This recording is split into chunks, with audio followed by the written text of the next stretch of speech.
Selamat pagi, siang, sore, Ibu. Kami dari kelompok Felix ingin menyampaikan hasil penelitian kami terhadap machine learning kepada sebuah dataset. Dataset yang kami gunakan adalah dataset drug yang memiliki 200 200 data dan 6 atribut. Dataset kami berisikan pasien-pasien dengan jenis obatan atau narkoba yang mereka gunakan. Untuk metode yang kami gunakan untuk bereksperimen dengan dataset ini ada 4, yaitu KNN, Decision Tree, K-means, dan hierarchical. Untuk metode pertama, yaitu KNN, akan dijelaskan oleh Gading. Kepada Gading kami persilakan. Oke, baiklah. Terima kasih kepada Felix. Saya akan membawakan materi saya yang pertama yaitu KNN atau Nearest Neighbors. Jadi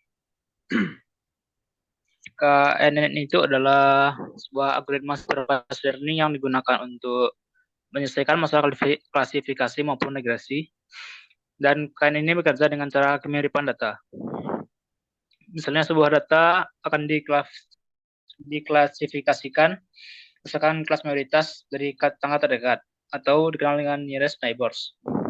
Untuk mengukur kemiripan data tersebut biasanya akan digunakan dengan menghitung secara Euclidean distance atau dengan cara semakin ke jaraknya semakin mirip datanya.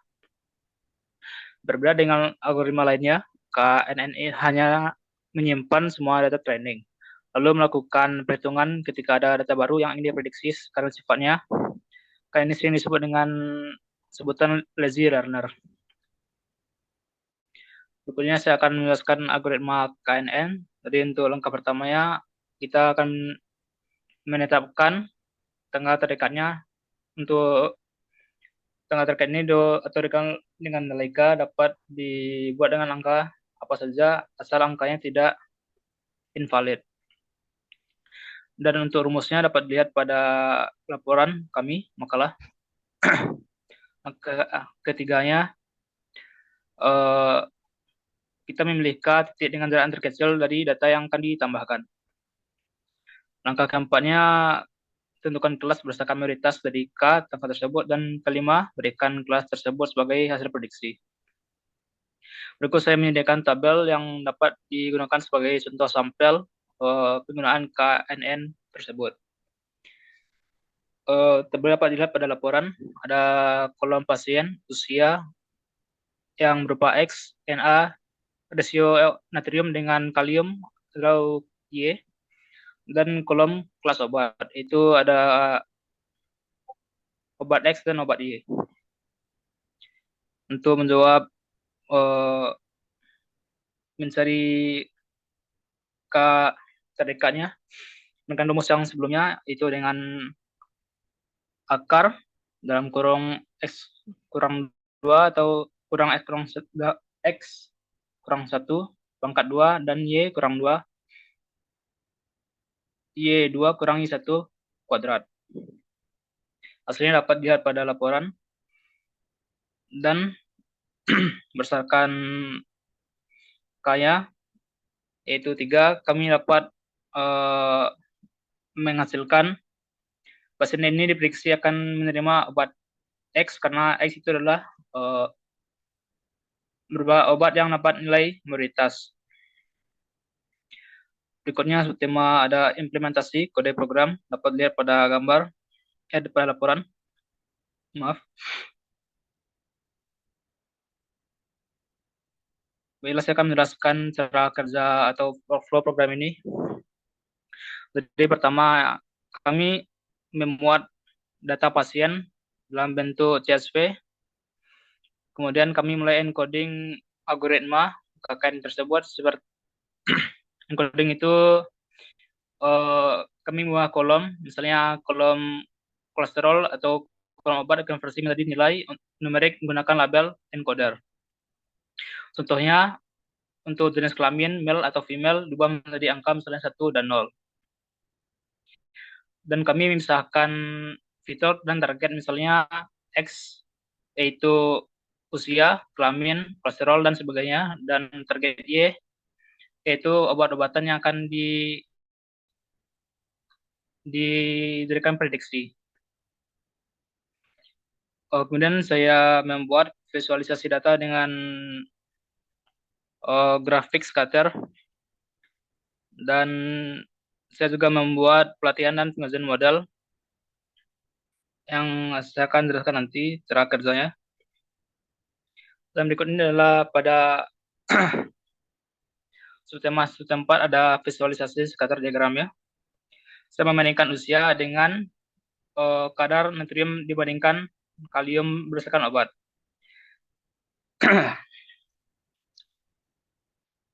Jadi berdasarkan data kami mendapatkan obat Y itu memiliki nilai perbandingan natrium dengan usia yang paling tinggi dan mayoritas paling tinggi, dan obat C memiliki yang paling rendah. Yang terakhir ada hasil analisis data. Dari pertama hasil akurasi modal dari KNN saya. Jadi saya menetapkan KNN dengan K sama dengan 5 pada 70% pelatihan dan pengujinya, pada 30% data pengujian. Saya menentukan seberapa baik model KNN dengan memprediksi jenis obat dengan rumus seperti laporan di bawah ini. Akurasi sama dengan perbandingan Y test dengan Y prediksinya. Jadi itu hasil yang benar dibandingkan dengan hasil yang kurang benar lah. Hasil prediksi contoh sampel dapat lihat pada laporan. Saya mendapatkan hasil akurasi 71,67% dengan menggunakan random sampel 42. Dan akurasi ini dapat diubah berdasarkan random stat yang dipilih. Dan terakhir analisis prediksi. Prediksi ini bekerja berdasarkan jarak Euclidean antara data pasien baru dan semua titik data pelatihan. Sekian saja seperti materi saya. Saya kembalikan kepada Felix. Baik. Sekarang kita akan lanjut ke metode kedua, yaitu decision tree yang akan dijelaskan oleh saya sendiri. Jadi decision tree adalah metode yang hampir serupa dengan uh, K-nearest neighbors. Mereka berdua merupakan algoritma supervised learning yang memprediksi hasil dengan membuat model keputusan berbentuk pohon. Hasil data dipecahkan berdasarkan atribut paling berpengaruh hingga pengaruh terkecil. Hal tersebut dilakukan agar masalah klasifikasi dan regresi dapat dengan mudah dipahami untuk berbagai diagnosis dan analisis. Untuk em, konsep dasarnya, alasan digunakan metode ini adalah karena kemampuannya untuk dipahami secara visual dengan baik dan dapat menangani data numerik secara efektif. Meskipun dataset yang kita gunakan memiliki hasil data string, tetapi hal tersebut dapat diubah menjadi numerik dengan mudah. Untuk algoritmanya, pertama adalah penentuan akar, yaitu pemilihan atribut dari dataset yang sesuai sebagai akar pohon, lalu partisi data. Setelah memperoleh atribut akar, sisa dataset dibagi menjadi beberapa subset yang dikelompokkan berdasarkan nilai masing-masing. Ketiga, ada kriteria berhenti. Data yang sudah dicabangkan akan diperiksa apakah data tersebut perlu dicabangkan kembali, atau kalau tidak perlu dicabangkan, maka data tidak akan dibagi kembali. Dan terakhir adalah rekursif. Setelah semua data dibagi, maka algoritma akan mencari atribut terbaik selanjutnya untuk diprediksi. Eh, Selanjutnya adalah perhitungan metode manual. Di sini pada decision tree ada sebuah konsep yaitu Gini. Gini itu merupakan em, pemisah yang menentukan apakah data tersebut murni atau tidak. Jadi apabila sebuah dataset memiliki selisih Gini di atas nol, maka data tersebut tidak murni. Tetapi kalau hasil Gini sebuah data adalah nol, maka semua data di dalam dataset tersebut adalah sama. Kita bisa lihat dari sini dengan mencontohkan 5 data pertama sebagai sampel. Dengan menggunakan rumus yang ada, kita mendapatkan Gini total yaitu 0,64. Membuat data ini masih memiliki perbedaan satu sama lain. Ini untuk gini total. Selanjutnya kita akan masuk ke seks atau jenis kelamin. Di sini total data F ada tiga, di mana setiap female di sini memiliki drag Y dan juga drag X. Maka di sini ditampilkan menampilkan rumusnya akan menunjukkan perbedaan atau perselisihan yaitu 0,445. Dan untuk laki-laki kita bisa lihat di data bahwa kedua laki-laki keduanya mengandung drug C dan apabila dimasukkan ke rumus gini maka akan menghasilkan perselisihan nol, membuat semua data tersebut sama. Setelah hasil data diperoleh, maka kita akan membuat rata-rata split dari data total perempuan dan laki-laki yang menghasilkan 0,267. Nah, dari 0,267 merupakan nilai dari atribut seks tersebut untuk dibandingkan dengan atribut lain apabila ingin mencari atribut akar. Di sini saya coba lagi menggunakan atribut yang lain yaitu blood pressure atau BP. Apabila kita gunakan rumusnya, maka hasilnya adalah 0,62267 yang adalah sama nilainya dengan seks. Jadi apabila ingin melakukan perbandingan atau pembagian atribut untuk pakai di decision tree, maka sex dan blood pressure ini berada di eh, value yang sama. Di sini ada kode programnya. Untuk kode programnya, eh, seperti yang sudah dijelaskan oleh Gading, diawali dengan import dulu, dan di sini saya langsung melompat ke label encoder yang menomori masing-masing dari atribut. Setiap atribut yang bisa dinomori akan tandai untuk proses decision tree yang bekerja secara numerikal. Dan di sini pada gambar kedua menjelaskan em, pembagian dari data yang akan diprediksi, data yang dipakai untuk melakukan prediksi dan data yang akan diprediksikan. Nah, kalau kita perhatikan data yang dipakai untuk memprediksi data selanjutnya ada adalah age, sex, blood pressure, kolesterol, dan NA underscore 2 underscore K. Dan data yang akan diprediksi adalah drug atau narkoba itu sendiri. Selanjutnya, ini adalah eh, alat untuk memverifikasi apakah semua data sudah di-train, apakah semua data sudah diproses, dan ini merupakan kode yang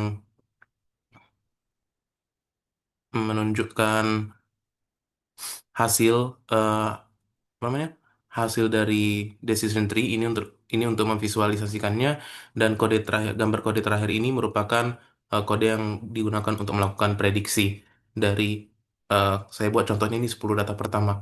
Nah, untuk penjelasan programnya eh, ini sudah saya jelaskan sama seperti tadi, dan kita akan langsung ke hasil program. Kalau kita perhatikan di sini, hasil kode pertama sudah langsung menomori em, seks, blood pressure, kolesterol, dan jenis drugnya.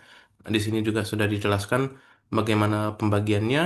Dan untuk kode kedua, ini merupakan proses pembagian dari em, atribut yang akan atribut yang digunakan untuk memprediksi dan atribut yang diprediksi. Dan ini merupakan hasil pemvisualisasian pembagiannya gitu. Bisa dibilang kayak oh jumlah data yang dipakai untuk memprediksi ada 140, jumlah atributnya ada 5. Sama seperti yang ada di sini, jumlah atribut yang akan diprediksi ada 60 dan atributnya ada 5. Ini merupakan hasil dari pemverifikasian apakah data sudah divisualisasikan, dan ini merupakan hasil dari eh, decision tree-nya. Untuk decision tree-nya kita sudah bisa lihat data paling atas adalah data akar, di mana atribut yang paling kuat dari semuanya adalah rasio natrium ke kalium. Dari sini pembagiannya berdasarkan rasionya. Apabila rasionya di bawah 14,829, apabila itu sudah di atas maka akan masuk ke false. Apabila dia benar-benar sama atau di bawah akan masuk ke true. Kemudian dari sini kita masuk ke nilai atribut kedua terkuat yaitu blood pressure. Di sini kita bisa lihat ada pembagiannya, dan kemudian dari sini pembagiannya dilanjutkan ke entropi, dan Di sini pembagiannya ke kolesterol. Jadi dari decision tree ini terdapat satu satu atribut akar, empat internal node, ada satu, dua, tiga, empat, dan 6 leaf node. 6 leaf node ini merupakan hasil klasifikasinya. Dan kalau kita lihat klasifikasinya ada dari 0, 1, 2, 3, dan 4. Masing-masing klasifikasi tersebut berdasarkan jenis narkoba yang mereka gunakan di dataset dari drug Y, drug A, B, C, dan Z. Dan ini hasil terakhir merupakan hasil prediksi 10 data pertama. Ini merupakan hasil prediksi menggunakan data X, dan ini merupakan em, hasil nyatanya dari data Y. Itu yang bisa saya sampaikan. Selanjutnya adalah materi Kamins yang akan dibawakan oleh Fakri. Oleh Fakri, silakan.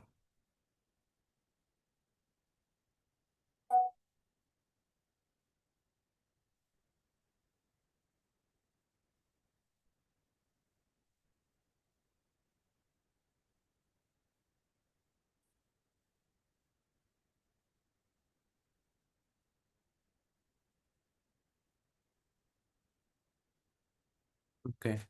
Tadi dilanjut dengan materi Kamins yang akan dijelaskan oleh Fakri. Kepada Fakri dipersilahkan. Baik, terima kasih Felix. Kita akan lanjut ke pembahasan Kamins. Dari yang pertama adalah pengertiannya. Kamins sendiri diambil dari K-nya sendiri diambil dari kata cluster, yang dimana metode ini memiliki pusat-pusat yang menjadikannya titik-titik pusat untuk klasternya masing-masing. Langsung lanjut, Felix. Cool. Kita langsung ke langkah-langkah algoritmanya. Atas lagi, Felix, tolong. Oke, stop. Tadi itu 323 algoritmanya.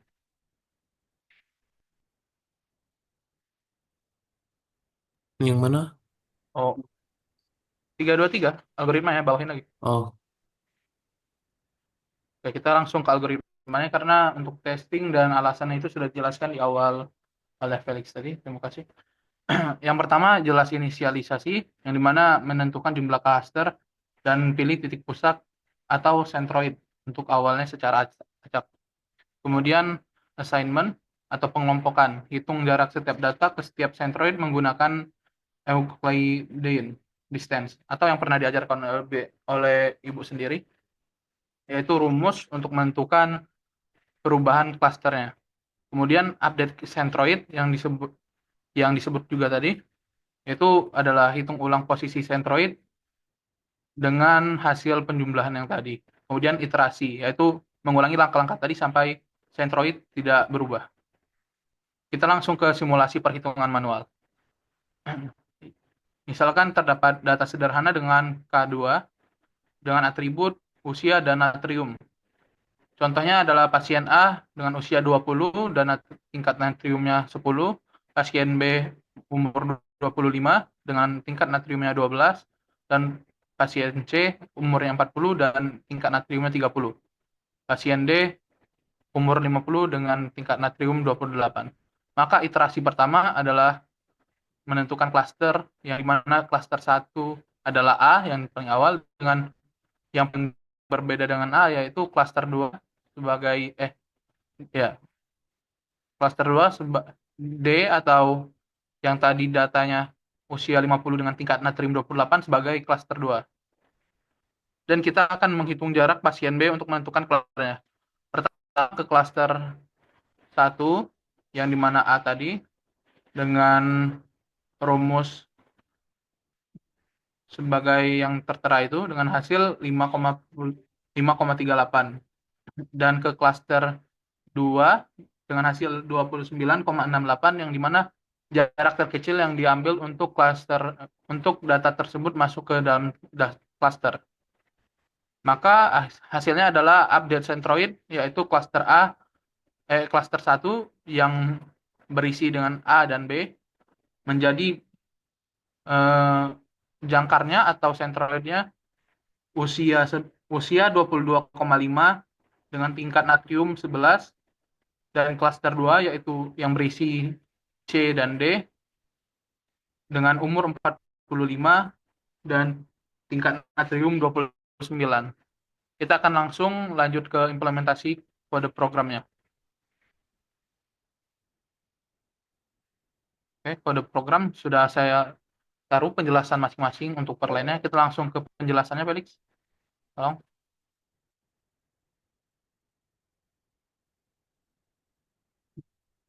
Oh, atas. Jadi pada program tersebut saya membaginya menjadi 5 tahapan. Yang pertama jelas import library, sudah jelaskan semuanya, akan saya ulangi lagi. Untuk pandas saya menggunakan, sorry Felix. Untuk library yang saya gunakan adalah pandas, numpy, matplotlib, dan sklearn. Yang dimana sepertinya tadi dipakai semua oleh teman-teman saya dan sudah dijelaskan. Kita lanjut ke processing atau pemrosesan data. Yang pertama adalah encoding. Pada metode Cummins, saya melakukan encoding untuk kolom sex dan kolom BP dengan mengubah angka 0 dan 1 untuk sex, dan BP membuat tingkatan yaitu low, normal, high, 0, 1, 2. Kemudian feature selection. Kita memilih 5 kolom utama, seperti yang pada data yang ada pada spreadsheet itu, yaitu age, sex, BP, kolesterol, dan natrium to narkoba sebagai atribut penentu cluster. Kemudian standar scaling. Untuk kami sendiri membutuhkan standar, jadi saya membuat standar dengan beberapa pertimbangan seperti yang tertera itu. Setelah melakukan prapemrosesan data, kita lanjut ke proses clustering Cummins. Ini adalah inisialisasi model, menerapkan n cluster sama dengan 5 karena memiliki 5 kolom tadi. Kemudian fitting atau menyesuaikan perintah Cummins itu untuk menentukan 5 titik pusat acak berdasarkan data-data yang ada pada itu untuk menentukan 5 centroid awal yang asal aja. Karena nanti akan dilakukan pemrosesan atau perhitungan seperti yang dijelaskan pada simulasi tadi. Dan yang terakhir adalah labeling. Untuk hasil pengelompokannya saya membuat 5 cluster tadi seperti yang dijelaskan ya. Yang dimana awalan cluster menjadi cluster 0 dan yang terakhir adalah cluster 4. Kemudian ke visualisasi hasil. Karena tadi kita menggunakan 5 kolom, maka pada tabelnya yang di awal tidak bisa langsung ke 2 dimensi. Tabel akan menyesuaikan dengan 5 kolom tersebut atau disebut 5 dimensi. Itu ada pada visualisasi 1. Dan untuk visualisasi kedua adalah menyesuaikan yang 5 dimensi tadi untuk menjadi 2 dimensi atau bisa mudah dipahami oleh awam. Berlanjut, Felix. Yang terakhir adalah menyimpan hasil. Karena tadi melakukan encoding, dengan menyimpan hasil kita bisa menentukan apa saja yang diubah tadi atau bisa mudah tahu apa saja yang diubah tadi.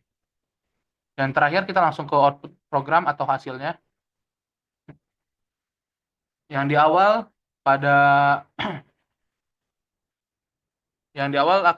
di awal itu disebutkan berapa jumlah pasien per cluster.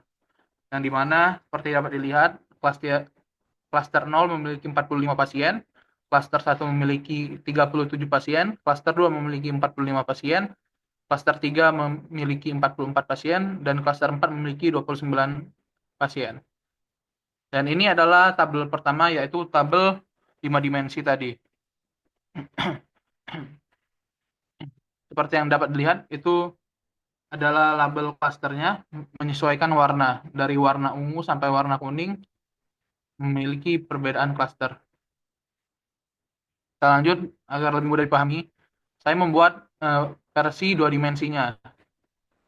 Yang dimana X pada tabel tersebut atau diagram tersebut adalah sentroid atau titik jangkarnya, titik pusat yang dibicarakan di awal itu.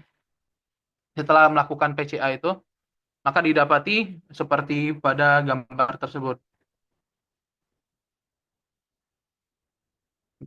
Lanjut, Pak. Seperti kemudian ada penjelasannya seperti yang sudah saya jelaskan tadi, grafiknya menunjukkan usia dan natrium pada yang bawah adalah usia, yang kiri tadi natrium, kanan menunjukkan warna titik klasternya. Seperti yang saya masukkan dalam laporan, Anda akan melihat pola garis horizontal yang jelas pada nilai Na2K pada beberapa titik tertentu. Tapi akan tetap susah dipahami apabila tetap menggunakan tabel tersebut, karena lumayan susah ya dipahami. Pada visualisasi kedua, karena dataset memiliki 5 dimensi yang saya mention tadi, maka awam susah memahaminya. Dengan menempatkan 5 dimensi tersebut menjadi 2 sumbu, X dan Y, itu akan membuang informasi penting. Tapi apabila kita menggunakan grafik PCA atau klaster-klaster terlihat terpisah dengan baik, tidak banyak tumpang tindih. Berarti metode Cummins berhasil mengkelompokkan data dengan sangat baik. Tanda X merah menunjukkan pusat dari setiap kelompok, seperti yang saya jelaskan di awal. Baik, terima kasih Felix. Saya kembalikan ke moderator. Baik, kita akan masuk ke materi terakhir, yaitu hierarchical yang akan dijelaskan oleh Radif. Kepada Radif dipersilahkan.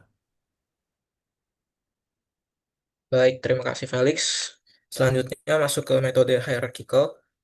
Yang pertama dari konsep dan detail metode terlebih dahulu.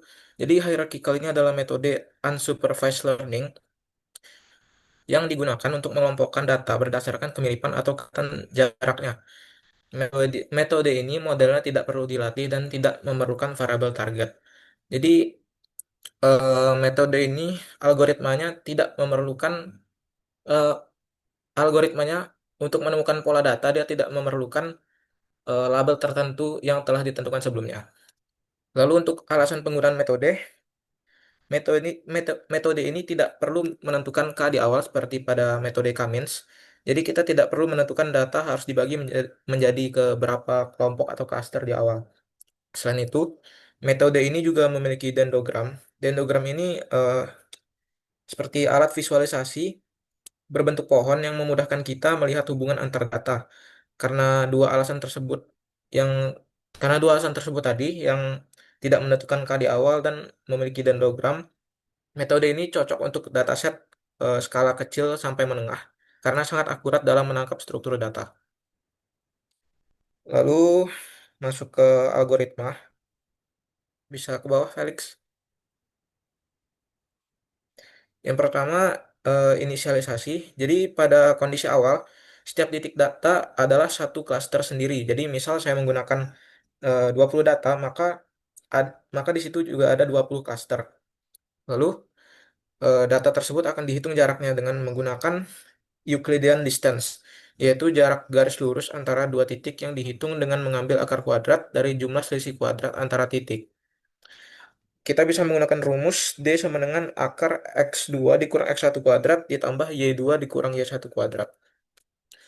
Setelah menghitung jarak dengan rumus Euclidean distance, eh, jarak yang berdekatan akan dijadikan satu klaster. Lalu setelah terbentuk klaster baru ini akan dihitung jarak titik barunya dengan klaster yang tersisa tadi menggunakan metode linkage. Seperti contohnya word method untuk meminimalkan varian agar lebih rapi. Lalu langkah pembentukan klaster dan update jarak tadi akan dilakukan terus-menerus hingga klaster-klaster tadi membentuk jadi sebuah klaster besar. Lanjut. Di sini ada simulasi perhitungan manualnya. Saya mengambil contoh 3 data pasien untuk simulasi. Ada variabel umur dan NE2K-nya 20, 10, 22, 12, 50, dan 15. Dengan menggunakan rumus Euclidean distance tadi, maka didapatkan hasil jarak pasien A ke B itu 2,83, B ke C 28,16, dan A ke C itu 30,41. Jadi bisa dilihat di sini jarak yang terdekat itu adalah pasien A ke pasien B. Maka bisa kita gabungkan data pasien A dan B menjadi satu klaster. Klaster baru, klaster yang sudah digabung ini akan dicari titik tengahnya dan dihitung lagi dengan jarak pasien C sebagai data yang sudah tersisa dan akan dilihat apakah bisa dijadikan klaster baru lagi atau tidak. Lanjut. Lalu di sini ada kode program. Yang pertama saya melakukan import semua library yang dibutuhkan seperti Pandas, Matplotlib, cluster hierarchy, class aglomeratif dan encoder. Di sini saya membuat variabel df full untuk membaca seluruh isi data dari Drag 200 CSV dan variabel df untuk mengambil 20 sampel data dan ini 20 sampel datanya. Lanjut.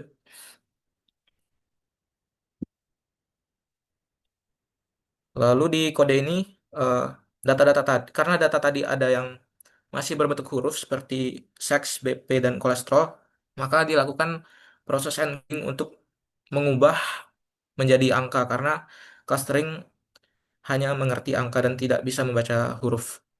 Dan juga dilakukan penghapusan variabel drag di sini karena seperti konsep unsupervised learning tadi yang tidak memerlukan eh, label sebelumnya untuk membaca pola data. Lanjut. Nah, oke, lanjut ke bagian dendrogram. Di sini untuk untuk garis X mewakili eh, indeks dari 20 pasien tadi dan garis Y itu adalah jarak dari perhitungan. Jadi bisa dilihat yang bagian bawah itu merupakan pembentukan klaster dari data yang sangat mirip atau dari yang paling kecil sampai membentuk ke sebuah klaster besar yang berwarna biru. Lanjut.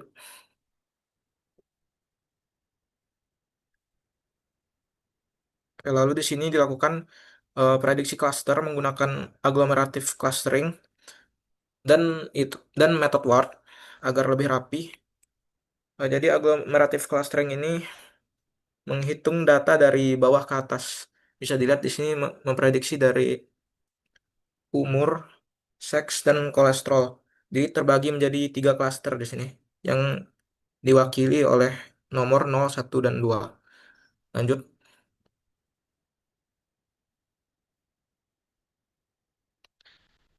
Nah, ini merupakan visualisasi dari prediksi klaster tadi. Saya menggunakan warna biru, hijau, dan merah untuk menggantikan prediksi klaster yang tadi 0, 1, dan 2 menggunakan visualisasi ini.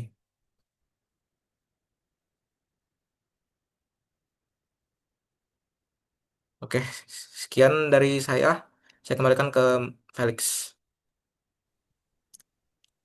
Baik, jadi dari hasil eksperimen kami, eh, kami mengetahui peran penting dari kecerdasan buatan dalam memodernisasi sebuah dataset. Melalui semua metode ini dapat kami temukan eh, berbagai cara untuk memprediksi outcome dari sebuah penggunaan narkoba seseorang dan sampai sinilah presentasi kami. Apabila ada kesalahan dalam tutur kata atau bahasa, kami mohon maaf.